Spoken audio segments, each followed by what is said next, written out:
Welcome to the street of choices. How much to spend, how much to tax. For years, the occupants of number 10 have claimed they could spend more without taxing us more, leaving the Chancellors in number 11 to balance the books. All too often they've failed. Now we're living with the consequences. In this series, I've been finding out how we got here and examining the demands on the people who have to make the nation's sums add up. Right now, the economy is facing the tightest squeeze in decades, and it hurts. We put pressure on the Chancellor to spend more and more, and then we're incredibly resistant to paying more tax to pay for it. So why can't politicians protect the have-nots by taxing the have-lots? It may not be that simple. Taxes are, for the very rich, effectively voluntary. I think taxes are totally voluntary for the very rich. What about those who are not rich, but are certainly better off? It's not that I don't want to pay anymore, but I feel like we haven't got any more to give. And why can't they simplify the bewilderingly complex taxes on what we spend and buy? That one doesn't pay. That one does pay VAT. Why? Don't ask me, I'm not the Chancellor. Why don't Chancellors tax us enough to pay for all the things that we say we want them to spend money on? Why do the nation's sums fail to add up so often over our history? Tonight, the trouble with tax on your money and how they spend it.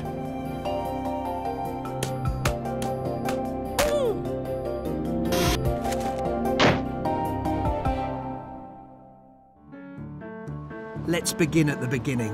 What is tax? We know what it is, don't we? It's the government chasing us for our hard-earned cash. Are you a taxpayer? Yeah, I am, yeah. Yeah. Could I have £5? Because there's somebody over here who needs it more than you. I'm just trying to get money off taxpayers to give to some other people. Are you happy to pay a bit more? Oh, you probably pay your taxes already, don't you? Yeah, I do, mate. Yeah, too much? Too much. I wondered if I could just have some of your money to give someone who needs it. Would that be all right? I need it myself. You need it yourself? Yeah. Where am I going to get it from, then? Manchester's full of good people, but giving money to total strangers is perhaps asking a bit much. Though that's what politicians do. Do you mind? There's somebody in need over there. Could I have £5 to give it to them? I've just got enough for myself at the minute. Have you? You don't want to give it to the lady over there? I can't She afford needs to. it. She's got children. I can't afford to. I need it. And now politicians want us to fork out even more to pay for the country's huge liabilities. I just need a bit of extra money, is that all right? It's very expensive, the police, we've got to pay for the schools, hospitals, there's a war on. So have you got £5 each, maybe, could you? The governments generally just waste it, don't they? Yeah. They just fritter it away on wars and giving it away to idlers who don't work. Who here could I get to give me some more money, do you think? You have more money. Who are they? What do I have to look for? People in suits?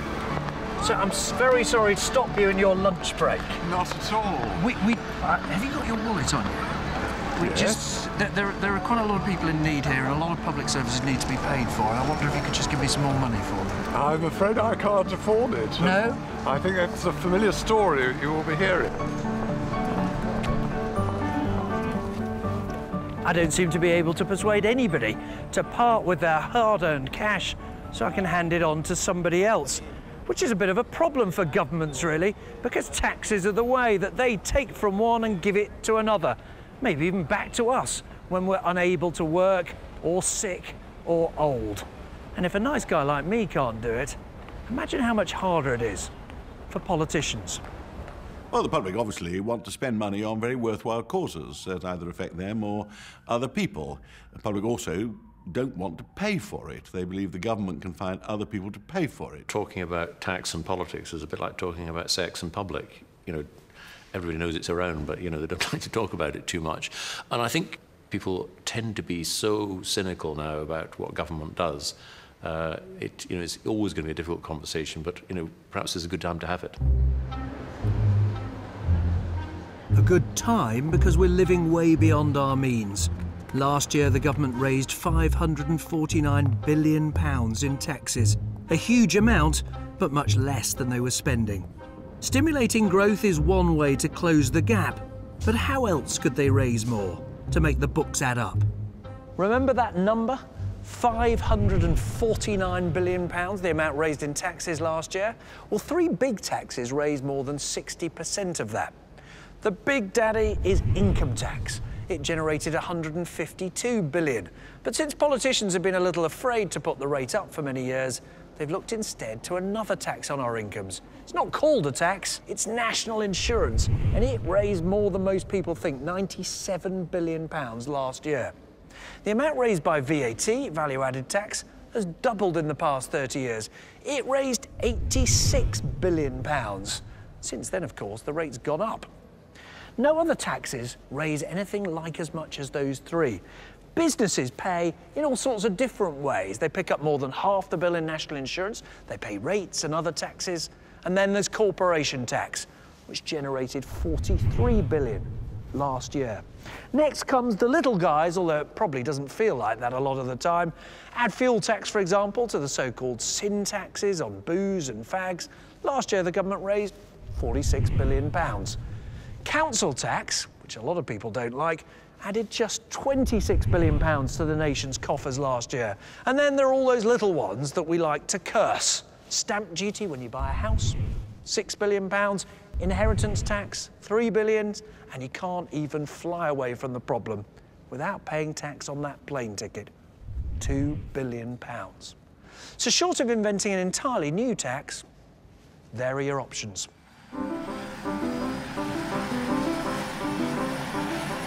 Instead of deciding which tax should go up, many start by saying who should pay more tax. Their answer's simple: the rich, like this man.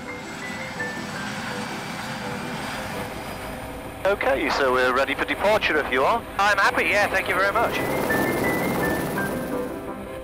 John Caldwell has all the trappings of enormous wealth.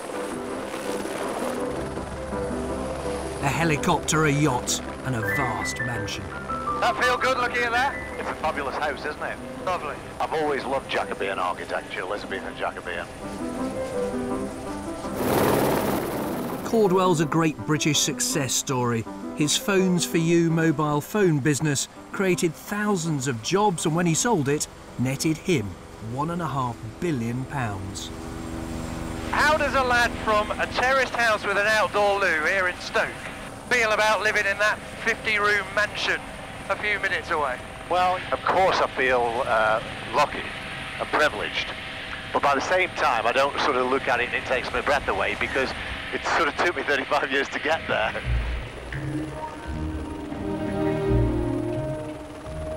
In some countries, the super rich have asked to pay more tax to help clear their country's debts. Here, billionaires like John Caldwell aren't keen to follow suit. How much can you tax the rich before they vote with their feet and decide to leave the country, and then the revenue to the exchequer is reduced rather than increased? And have you got a sense of how much tax you've been paying in the last few years? I've got a very great sense of the tax I've paid, but I don't know whether you could even stand the number.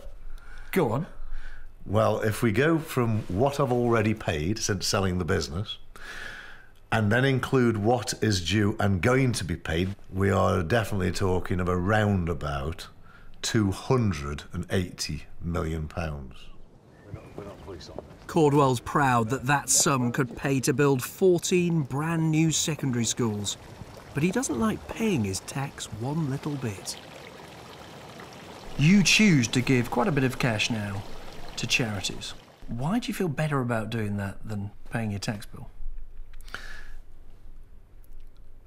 Do you know, there's no comparison. I'm sorry. It takes my breath away, to be honest, because we run our charity and all my charitable works like a business, and we make every last penny really count. That is incredibly satisfying, and I do it because I do it voluntarily. It's even more satisfying. What is satisfying about giving 50% of your income to the government and then having it frittered away in many areas that you strongly disagree with? Few people like taxes, no matter how rich they are. Parliament echoes to the sound of past struggles to prize more from the wallets of the wealthy. The biggest tax of them all was invented specifically to target them. 200 years ago, like today, Britain faced a mighty big bill. The Prime Minister William Pitt decided the rich should stump up. You can blame him for income tax. Its troubled history starts here in the Parliamentary Archive. So, we're in the original Act room and the original income taxes right here. This is the original Income Tax Act of 1799. So if I bin that, I can get rid of having to pay any tax? I fear it doesn't quite work like that. If I just take it off the shelf... You can live in hope, can't you? Indeed. This is it? This is it. This is the original. Wrote at the time? As written out in Parliament while the bill was being passed. When first introduced, income tax was solely for the wealthy. Those earning over £200 a year would pay 10% of their earnings. Most gracious Sovereign, we, your Majesty's most dutiful and loyal subjects, the Commons of Great Britain in Parliament assembled, for granting to His Majesty an aid and contribution for the prosecution of the war. This great act was introduced to deal with what's now a familiar problem, a whopping great budget deficit, but in particular to deal with the costs of war. And because the idea was so unpopular, then as well as now, the writers of this document convinced themselves that it would be temporary. But of course, income tax is still with us. Over the years, more and more people have had to pay it, and time and again, when things got tough, politicians turned to the wealthy.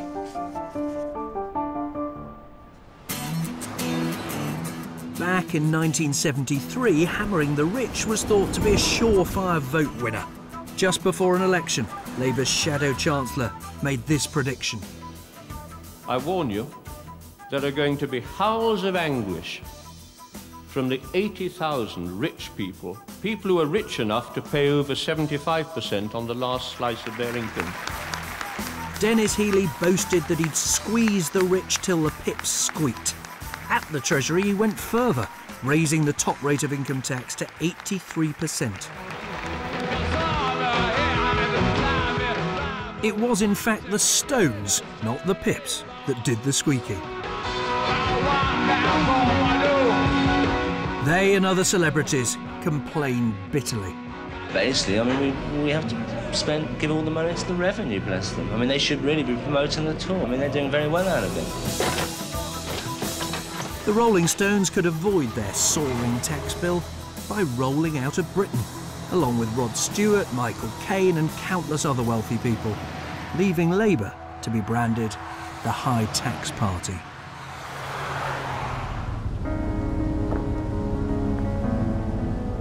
By the end of the 70s, a new Tory government came to office promising lower income tax for all. The basic rate was cut to 30%, the top rate to 60%. But it was the next dramatic step which changed everything. One day, one speech, one budget transformed the politics of tax. It was March the 15th, 1988, when Margaret Thatcher's Chancellor, Nigel Lawson, cut not just the basic rate of income tax, but slashed the top rate too. There were cries of shame from within the Commons, but the echoes died remarkably quickly. A reduction in the top rates of income tax can, over time, result in a higher and not a lower yield to the exchequer. We had a system of taxation as a result of Labour governments putting up the top rates of income tax and Conservative governments not reducing them again. So we had an absurdly high top rate of income tax, which was having very great ill effects. Excessive rates of income tax destroy enterprise, encourage avoidance, and drive talent to more hospitable shores overseas. I propose to abolish all the higher rates of income tax above 40%. There was uproar in the House. It was quite extraordinary. It was, in fact, the only budget there's ever been in which the House of Commons the sitting had to be suspended. This major reform... Order! Order!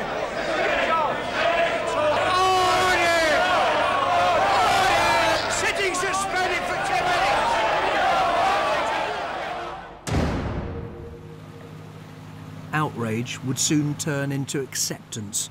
The new lower rates of income tax became politically untouchable.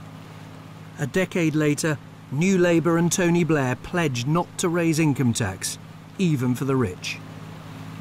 If we had not capped the top rate, people would have said, you know, this sort of increase in taxation is sort of coming our way, gradually, step by step. It wouldn't end at the relatively very rich. It would start encroaching, you know, on the not so rich and the people who want more.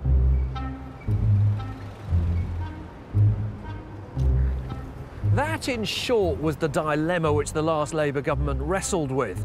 How do you target the rich to pay more tax without alienating the people who aspire to be rich one day, or indeed everybody else who fears that you might come for them next? In short, how exactly do you decide who are the rich?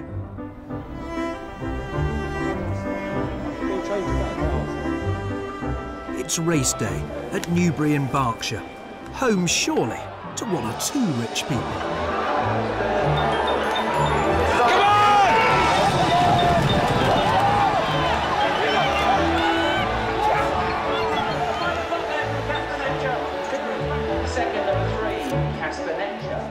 I'm certainly not making my fortune, but surely this is just the place to find the people who we all agree should pay more tax, don't we? Where are the rich? Who are the rich? I wish I knew, but it's not me. It's not you? No. I have come in search of the rich. Who are the rich? Is it you? Is it him? Yeah. Who are the rich? Yeah. They're the blokes over there in those boxes. I would imagine so, yeah. Yeah, they've got a nice life, haven't they? Yeah. Who are the rich? Not us. No? Not this evening. No, we won't be after this is finished. Yeah.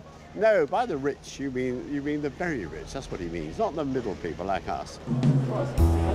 No luck then in finding people who think they are rich. So let's try another tag. On a range of pay scales from about 20 grand to £500,000 plus, where does being rich begin? Where on here would you instinctively think rich begins? Yeah. There. So where do you think the rich starts then? Is it that one or that? But it's round here. About there? Round here. Yeah, so I guess you're the top bit. So where do I come in? I think you must be here. I can break news to you, Judging right? by the BBC thing, I guess you're here. I am absolutely. You are absolutely right. I am on this sheet. You are on a sheet. Thank you very much indeed. I think rich, I hate to tell you, I think it begins round about here. 119,000 a year. Yeah. There.